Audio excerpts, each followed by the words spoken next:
All right, it's time for early betting for tomorrow, August the 3rd. Boy, I've been taking a lot of gruff from these guys today, folks, with my Cardinals not getting Juan Soto like he's the savior. Hello. Don't forget the OddsJam Player Prop mobile app. The link is below for iPad, iPhone, and for Mac computers. It's great, man. And the Discord link's below. For those of you who want those paid picks, get there now. Click the links below for the best sports books in your state and the OddsJam Partner Program. Share that link with your friends. Get 20% of all the revenue generated from that link. I got to turn that music down a little bit, Mike. Live I love chat.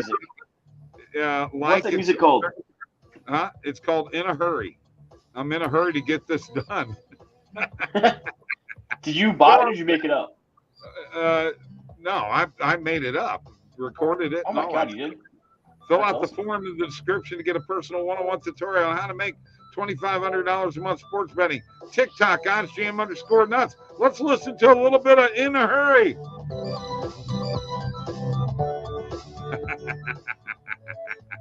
One of my favorite songs. All right. You can contact Mike at OddsJam.com, Bob at OddsJam.com. That's all I got. I'm done there. All right. Look. Trade deadline is gone and passed. Steve hasn't had an opportunity to comment on it. I'm going to give you your opportunity right here. Don't say anything that's going to make me mad or I'll mute you. No, I'll admit I was wrong. I thought Soto to the Cards is pretty much a lock, but the Padres came in and swooped in. I guess gave him an offer they couldn't say no to. Although is it still pending because one of the guys they traded had that no trade clause, right? Done deal, and they took care of that because Hosmer, the guy, had the no trade clause. They traded him to the Red Sox. They also traded Luke Voigt. Let me explain something to you both. I'm telling you right now, this deal with Soto was pending on whoever got him taking Josh Bell too. And the Cardinals and the Dodgers don't need Josh Bell. So I think people need to get off of that. It wasn't just about Dylan Carlson. It was about Josh Bell too. So now, they've got a murderer's row lineup, but here's my question. Do they have the pitching to win the World Series, Mike?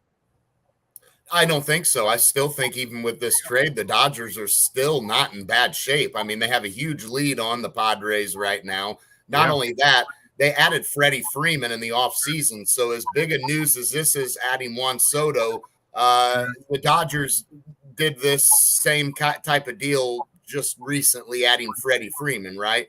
They traded and got Mookie Betts. They added Trey Turner. The Dodgers are in no way, shape, or form were in dire need of Juan Soto. The Padres had to have him to even stand a chance. This evens the playing field a little bit, yes, but you also have to remember the Mets and the Braves are still in this mix, and Austin Riley is having a tremendous year for Atlanta, very, very quietly. And he just signed a 10-year extension. Let me tell you where I'm upset with the Cardinals about, not this year, the fact that they let the Dodgers take Max Scherzer, who's wanted to pitch in St. Louis his whole career, and Trey Turner, which, by the way, Trey Turner is now on his third double-digit hitting streak. He's 19 games in a row with a hit. To have that guy at shortstop with Tommy Edman and Goldschmidt and Arenado, holy cow, and Scherzer in the rotation would have been phenomenal.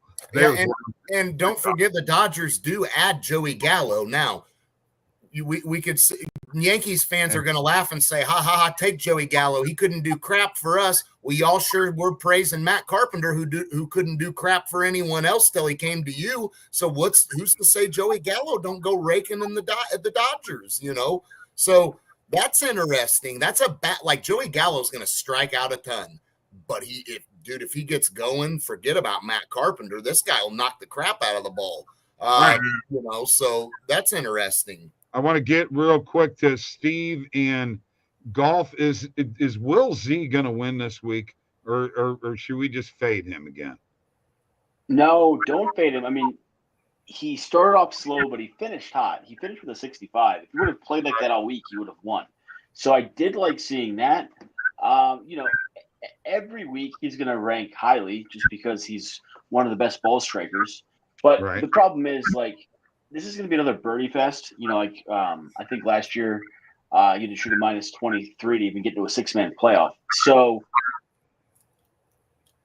when you're that poor with a putter, I don't like these guys at birdie fest. Like, unless you're, putting it within like 3 to 5 feet, which is asking a lot even for the best iron guys. It's hard to get low enough if you're not making your putts. That said, I mean, putting is the least predictive stat there is because it's so variant. 1 week a bad putter can putt great, and a great putter can putt poorly. I'm working on the article. I'll have it posted tomorrow a.m. Okay. But All right. yeah, I mean, number one again is Henley. So I don't know if he'll win. Although last year here he was the 54-hole leader. He bogeyed 18, which left him out of the playoff. So a little bit of avenge, Right. a little bit of a thing to avenge. And yeah, I mean, finished top 10 last week in good form. So Henley will definitely be on the card. So will Willie Z. Yeah. All right. So now I got real quick, got to throw this at you guys. Another golf thing for both of you. Can you believe that Greg Norman offered Tiger Woods $700 to $800 million to join Live Golf, and Tiger turned it down? Hmm.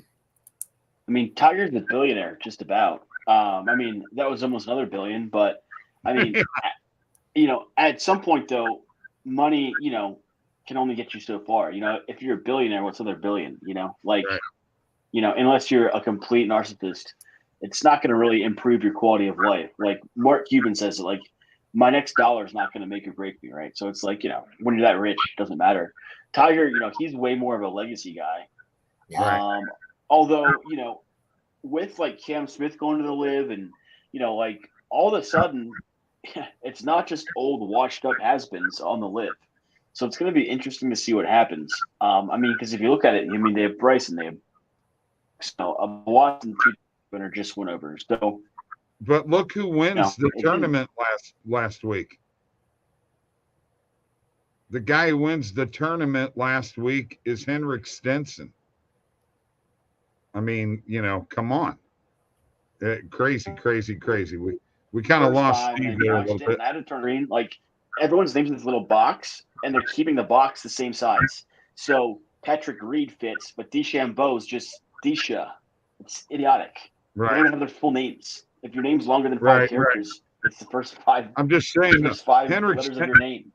It's like, Henrik Stenson was. It's really annoying. So Henrik Stenson was the captain of the European Ryder Cup team, and he forego his captaincy to play on the Live Tour. What is the matter with you? You got a chance to be the captain of the Ryder Cup team, and you want to go play for the Saudi Arabians and play at a Trump course? Come on. Let's don't do that. Bob, Stenson won more in that one win than he's made in the past 4 years combined. Okay? Don't hate on him. Okay. I mean, so it's all about the money. Ryder Cup. It's all about money. But here's the thing: the Ryder Cup's all about pride. I mean, would you rather have $4 million or good memories of a Ryder Cup? I'd rather have the. Okay, I'll take the experience of a lifetime. All right, now I'm going to share. I'm going to share my screen. We're going to go. I know you would. We're going to go and look at the NFC East tonight and the odds on winning that division. All right, so here we go. We got the Cowboys at plus 135 on DraftKings and BetMGM. The Eagles at plus 185 on FanDuel. The Commanders at plus 500, pretty well across the board. And the Giants at plus 800. Now, here is a question I have. Randall was wanting to ride Daniel Jones last year, but is this the year that maybe he turns the corner, Mike?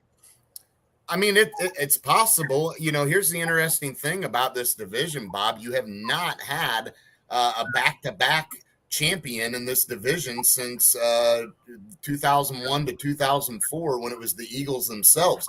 So this division, in all honesty, something like that can't be out of the realm of possibility just because of how, I guess, inconsistent this division has been to demand a dominant type of team. I mean, the Giants win their Super Bowls, they're wild cards, right?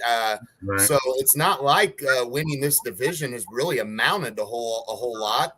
So look, I'm not going to sit here and say it's not possible, but in all honesty, I do think it comes down to Dallas and Philadelphia, truth be told.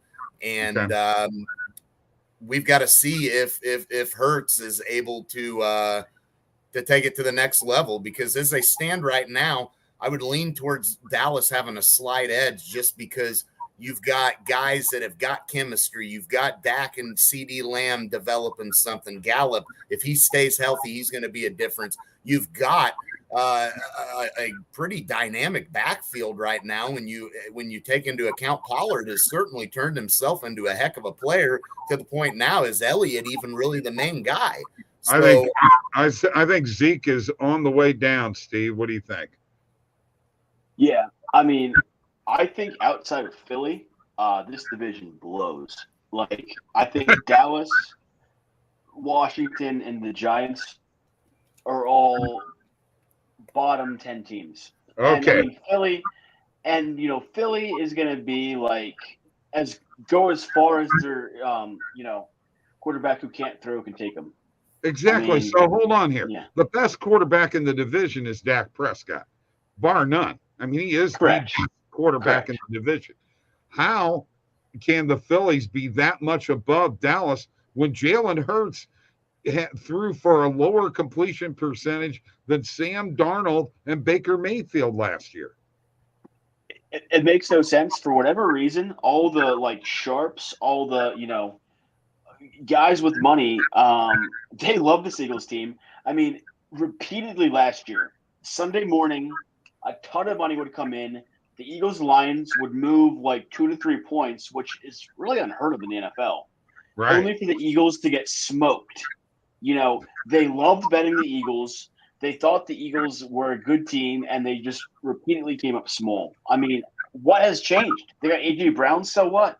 I mean, he's going to catch a bunch of screens. I mean, is Hurts going to be able to get him the ball downfield where he's most effective? No. I mean, yeah, but the one team who I do like is the Giants, only because of what you said.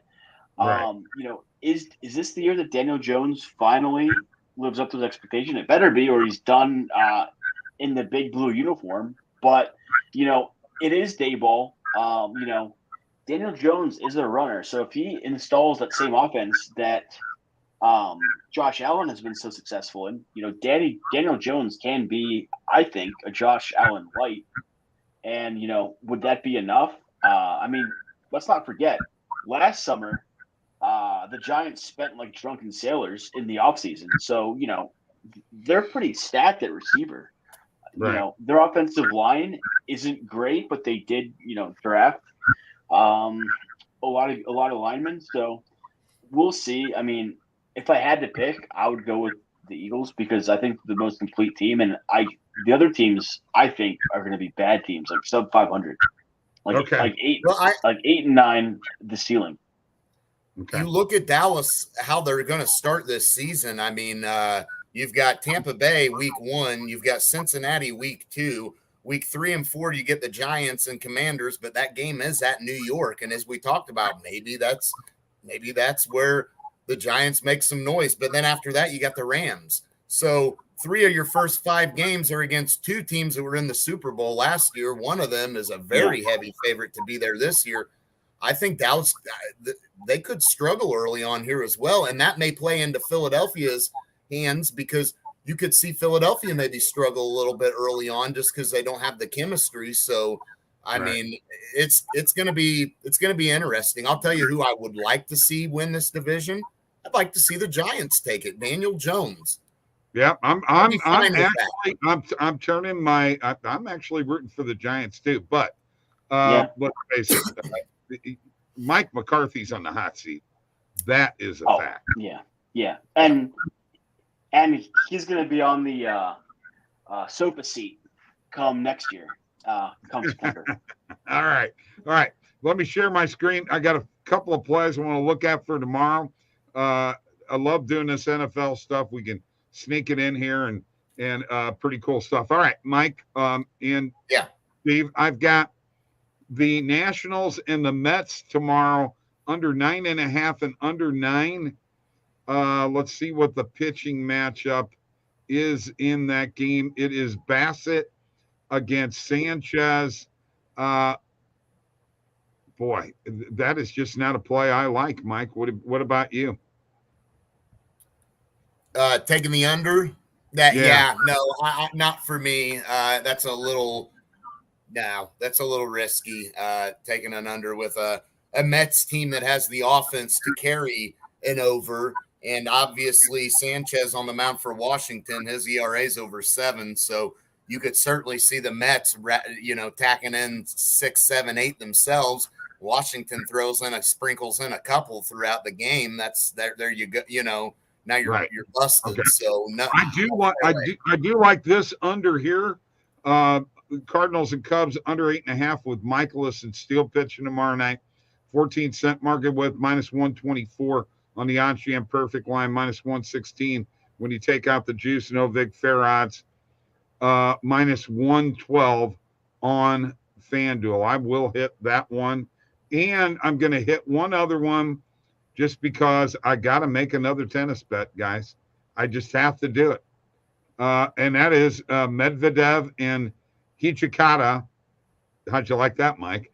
Over 19.5 total games, 17-cent market with -105 on Caesars. So let's add that to the bet tracker. Those are 2 bets that we are hitting for tomorrow. Only things that I'm finding right now. So, guys, what do you think? I will point out, Bob, the under in that Cardinals-Cubs game, that's probably the route to go. Both of those teams, you're shaking your head. What?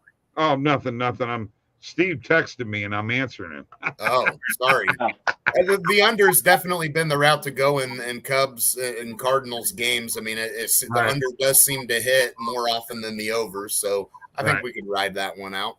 Let me tell you what's going on right now. We get our audiences in the replay more right now because of where we are in the dog days of August, guys. No, exactly. So we're trying to give people more and more things to talk about. That's why we interjected the NFL talk into this instead of just bets for tomorrow, because quite frankly, it's all baseball right now, and it gets kind of slow during baseball season. All right. And you know what? You just mentioned Chet and Christian Rivera, pick of the day for everyone. You know what? Pick of the day or pick of the year. We're going to go with the Eagles to win the Eastern Division. Steve said it. That's what's happening. Pick of the day. I actually have a really good pick of the day. It was plus EV earlier. Dana White Contender Series. So it's the guys competing for a UFC contract. It's going to be every Tuesday for the next 6 weeks. Oh, really?